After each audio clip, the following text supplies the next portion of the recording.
Hi Libras, it's Nick. Welcome to a new week. We're covering October 21st till the 27th, so we're almost at the end of the month and pretty much finishing off your season, since next week we'll be starting Scorpio season. So I hope you've enjoyed your birthdays and have treated yourself and done something special for yourself. So we're gonna look at the different areas of your life, just like we do every week: health, finances, personal relationships, and your personal life.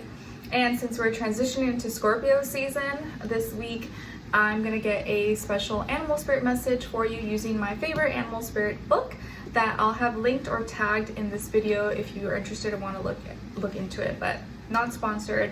I genuinely love this book and I purchased it with my own money, and I've had this for years, so if you're interested, you can check it out.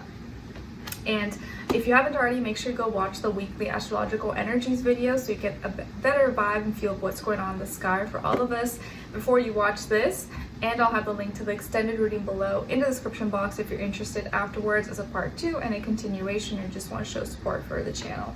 Alright, so let's get your animal spirit message for all my Libras, Sun, Moon, Rising, and or Venus. What is their message? What animal wants to speak to them?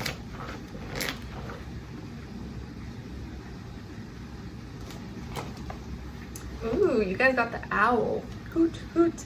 So this is chapter 3, page 128, and I'll let you look at it up the screen so you can take a screenshot if you like.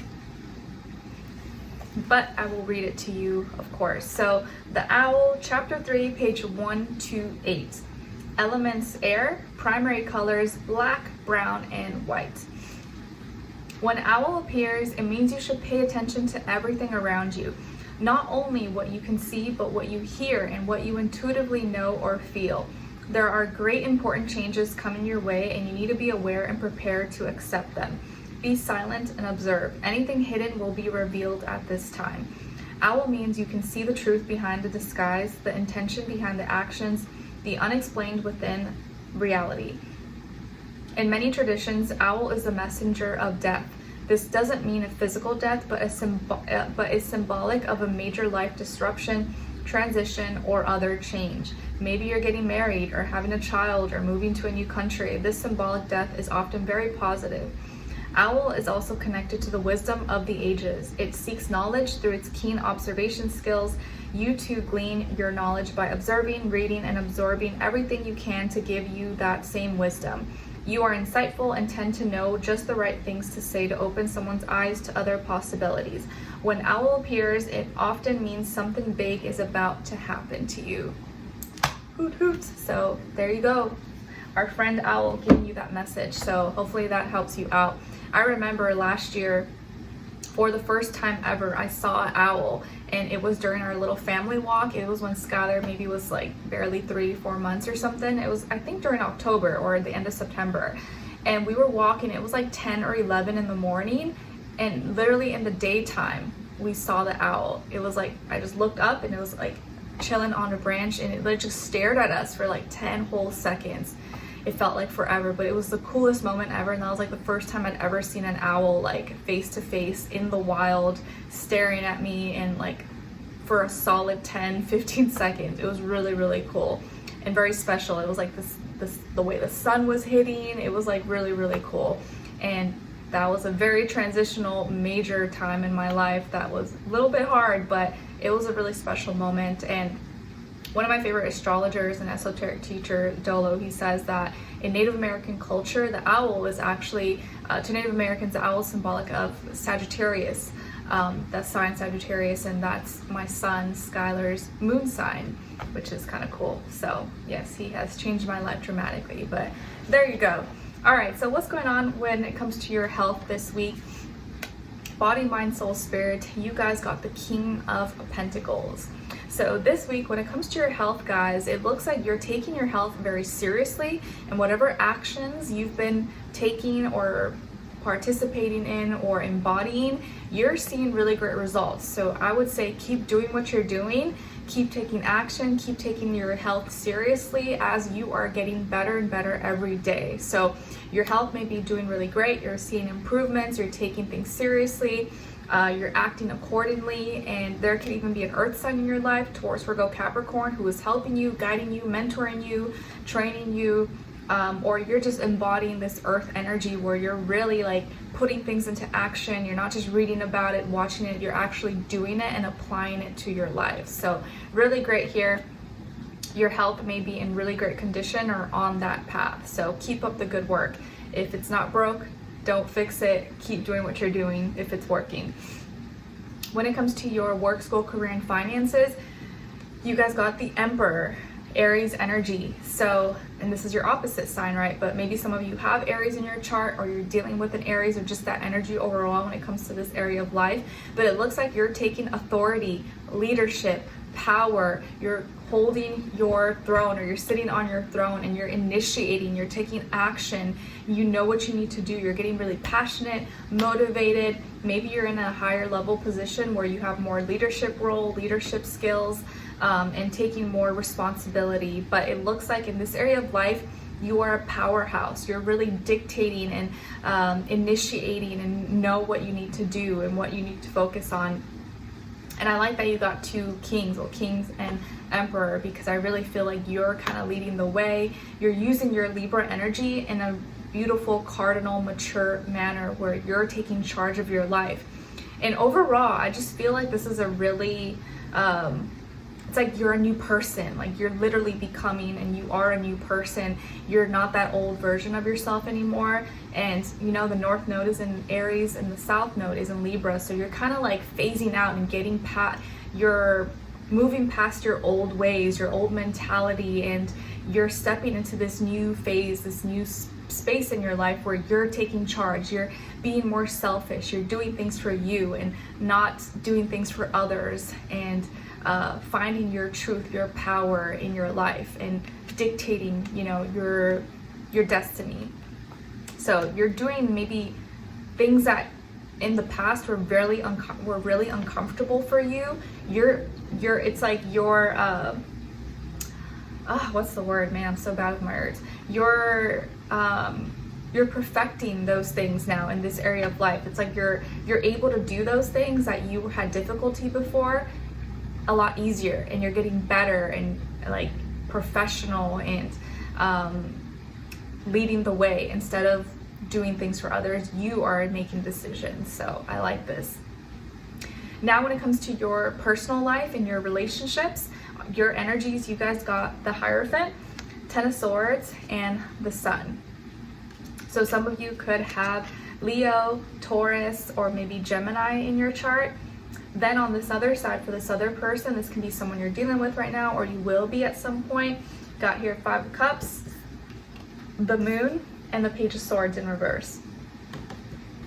So as far as who you could be dealing with, this person might be a water sign, specifically Pisces, but also could be Cancer or Scorpio, or another air sign like yourself, Aquarius, Libra, Gemini, Sun, Moon, Rising, and or Venus. But of course, it doesn't have to be. It could be any sign, like I always say to you guys. Could just be energies person is embodying, playing out, or be a mixed match of one of those. All right, so what's going on here? Like I said, you're making big changes. I feel like you're making some changes to your commitments, or how you commit, what you commit to, what your definition of commitment or a serious relationship is, or what relationships are important or have more priority in your life. You're making some changes to those things, and you're really sticking to your morals, your values, your character, things that are important to you. Maybe even incorporating your philosophical ways of thinking, your religious or spiritual beliefs, and matching that up with people you're actually gonna prioritize and spend more time with. And you're committing to letting go of your old ways, old mentalities, being in the dark, feeling down, defeated, stressed, depressed, anxious, you know, all those lower vibrations that no one wants to feel. You're ending that chapter in your life and embracing and welcoming happiness. And by the end of the week, I think you're gonna feel free. You're gonna feel so happy. You're like, I made it to the other side. I'm finally able to smile and laugh and enjoy my life and embrace happy relationships, or know that it's coming for me. It's gonna be here. And I just have to keep doing what I'm doing and let go of old ways that were keeping me stuck in certain cycles, certain loops, or certain same people, like same different people but same energies. I want to get out of that. I want to have new experiences. And a lot of times, if you look back and you see there's a lot of repeated patterns. Like you may have dated different people, but they all did the same thing. It all ended the same way. It's because you were in a certain loop that you needed to get out of. You were choosing those people.